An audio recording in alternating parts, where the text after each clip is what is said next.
మొన్న మంత్రి Adluri Laxman Karimnagar private దవాఖానలా lift ఇరికి జరసేపు గాయ గాయ అయింది కదా కథ అంతా. అవును.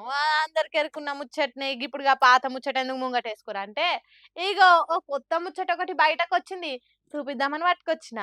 సీసీటీవీ ఫుటేజ్ ను సక్కా చూడురో పారి. అగో ఆడికెళ్ళి మంత్రి వచ్చుడొచ్చుడ ఒకళ్ళ చెంప పాట్ మన వలగొట్టిండు. గట్టిగా గదరాయించుకుంటా నూకేసుకుంటూ వచ్చిండు. మరి బొమ్మ అనుకుర్రో మనిషి అనుకుర్రో మన మంత్రివర్యులు అడ్లూరి లక్ష్మణ్ సార్ గాని కట్టలు తెంచి చూపెట్టిండు కోపాన్ని. సార్ కరీంనగర్ దవాఖానా లిఫ్ట్ లో ఎక్కినప్పుడు రోప్ దిగిపోయి కింద పడిపోయింది కదా, ఆ కోపానికి ఇట్లా బయటకు వచ్చి చూపెట్టిండు. అందరికి సార్ కింద పడిపోయాయి కదా అన్న వీడియోని కానొచ్చి అయ్యో అనుకుర్రు. కానీ ఇప్పుడు ఈ కోపాన్ని చూపిస్తున్న వీడియోలు బయట పడే వరకల్లా అసలు రూపం తెలుస్తుంది అంటుర్రు. ఇది చూసిన జనాలు కూడా సార్ను కామెంట్లలో గట్టిగానే ఆడుచుకుంటుర్రు.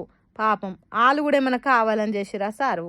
చేయలే కదా, అదేదో పొరపాట్లయింది. ఇంకో పారి గిసొంటి కాకుండా చూసుకోర్రి. ఏమన్నా రిపేర్లు ఉంటే జల్దీనే చేపిరా అని చెప్పాల్సింది పోయి గిట్లా చేయి చేసుకున్నాడు గిదేం పద్ధతి సార్ అని గట్టిగానే ఆడుచుకుంటుర్రు.